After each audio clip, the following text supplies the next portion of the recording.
नमस्कार। खबर फिरोजाबाद से। कल जाटवपुरी चौराहे से थाना रामगढ़ तक हुई अतिक्रमण की कार्रवाई के विरोध में पार्षद पहुंचे जिला अधिकारी कार्यालय।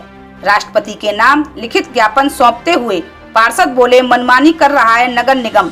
सुप्रीम कोर्ट के आदेश व गाइडलाइन की धज्जियां उड़ाकर धार्मिक स्थल को अवैध बताकर चलाया बुलडोजर। नगर निगम के द्वारा लाउडस्पीकर पर ऐलान किया गया कि जाटवपुरी चौराहे से नया थाना रामगढ़ तक नाली पर किया गया अतिक्रमण साफ किया जाएगा, लेकिन बाद में नगर निगम अधिकारियों ने सिर्फ मुसलमानों के धार्मिक स्थल मस्जिद बसिया की दीवार व मस्जिद की परिधि में बनी दुकानों को ही निशाना बनाकर अवैध तरीके से बुलडोजर चलाकर ध्वस्त कर दिया।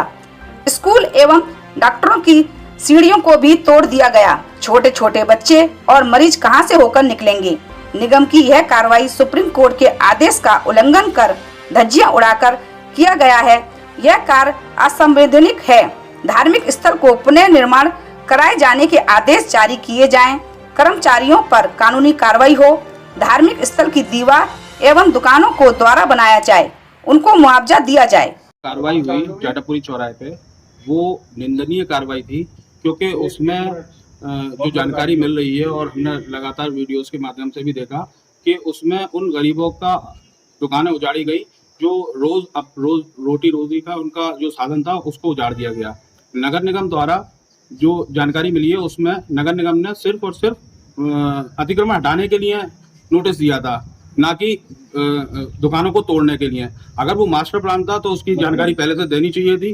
बिना मास्टर प्लान की जो कार्रवाई की गई ये घोर निंदनीय है। क्या वहाँ नगर निगम द्वारा जो दुकानें तोड़ी गई, मलबा जो हटाया गया, क्या मलबा निगम की गाड़ियों के द्वारा भर दिया गया या आज भी वहीं पड़ा हुआ है? आज भी वहाँ मलबा पड़ा हुआ है। वो रोड बीते 1 साल से पास हो चुका है, लेकिन उसको बनाने की कार्रवाई नहीं की गई। उस इलाके को उजाड़ देने की कार्रवाई की गई। मस्जिद को उजाड़ने की कोशिश की गई। मस्जिद की जो दीवार थी जिसपे दुकानें लगी हुई थी वो उजाड़ने की कार्रवाई की गई, लेकिन आज तक उस रोड को बनाने के लिए कोई कार्रवाई नहीं की जा रही, जबकि ठेकेदार को काफी वक्त पहले वर्क ऑर्डर जारी हो चुका है, लेकिन कोई वहाँ काम की जिम्मेदारी लेने को तैयार नहीं है। उस इलाके को उजाड़ने की जिम्मेदारी ली है वहाँ पे।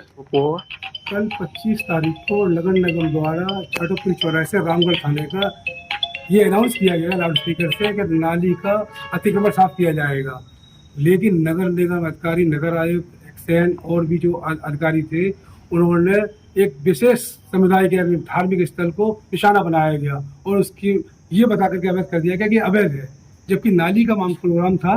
तो आप बुलडोज कैसे कर सकते हैं? और उसके सामने की सारी दुकानों को बुलडोज कर दिया गया और उसका टाइम भी नहीं दिया गया। अगर आपको कोई भी नोटिस देना है तो नोटिस का जवाब भी दिया जाएगा और उसके बाद भी कार्रवाई की जाती है, क्योंकि सुप्रीम कोर्ट के बुलडोज करने का कोई भी राइट नहीं है। किसी बिल्डिंग को आप बुलडोज नहीं कर सकते। उसके गाइडलाइन का उल्लंघन किया जा रहा है। सुप्रीम कोर्ट के आदेश की धज्जियां उड़ाई जा रही हैं, जो कि उनका असंवैधानिक है। तो इसलिए हम चाहते हैं कि नगर आयुक्त और उसकी पूरी टीम को, नगर निगम के जो कर्मचारी हैं जिन्होंने काम किया है, उनके खिलाफ कानूनी कार्रवाई। जिलाधिकारी महोदय के नाम एक ज्ञापन दिया है। कल जो जाटवपुरी पे अतिक्रमण के नाम पे मस्जिद की दीवार को तोड़ दिया गया, उनकी दुकानों को तोड़ दिया गया और जो दुकानें थी मोबाइल की, हलवाई की, उनको तोड़ दिया गया। लेकिन जो ऐलान था वो अतिक्रमण हटाने का था, ना कि बुलडोजर से दुकानों को ध्वस्त करने का था। हमने मौके पे जाके भी बताया, विरोध किया, लेकिन नाले के अंदर जो चबूतरे थे, नाले के अंदर जो मकान थे, नाले की सिट्टियाँ थी, स्कूल की सिट्टियाँ थी, डॉक्टर की सिट्टियाँ थी, सबको तोड़ दिया गया। ऐसा कौन सा आदेश था? टैक्स तो वो कमर्शियल लगाना चाहते हैं नगर निगम के लोग रोड के मकानों पर, लेकिन आज वो नशेनी से और कोई टीन का तख्ता रखकर कोई किसी चीज से निकल रहे हैं। आज उनको सिट्टियाँ लगाने का ऑर्डर भी नहीं है। क्या शासन है? कोई अंग्रेजों का शासन नहीं है। ये लोकतंत्र का, हिंदुस्तान का शासन में इस तरीके से होगा तो लोग, गरीब लोग कैसे जिएंगे? आज को जो है उजाड़ दिया गया, बेरोजगार हो गए को, आज वो कैसे करेंगे? ये कहते हैं हम जाम की स्थिति को खत्म करेंगे, लेकिन लोगों ने जाम की स्थिति को पैदा किया है। जो तोड़ी गई थी सिट्टियाँ, मकानों को तोड़ा, दुकानों को तोड़ा, आज वो मलबा रोड को पड़ा है। नाले खुले हो चुके हैं। अभी बरसात हो जाए तो 5-5 फुट पानी भरता था, आज पूरे मकान डूबेंगे, पूरा इलाका डूबेगा। लेकिन आज तक कोई ना मलबा साफ करने आया, ना कोई नाला साफ करने आया। एक तरफ सरकार कहती है हम रोजगार बढ़ाएंगे, गरीबों को रोजगार देंगे, नौकरी देंगे, लेकिन इस सरकार लगातार रोजगार कम कर रही है, स्कूलों को खत्म कर रही है और गरीबों को उजाड़ रही है। ये इस सरकार में गरीब और गरीब होते जा रहे हैं, अमीर और अमीर होते जा रहे हैं। इस पर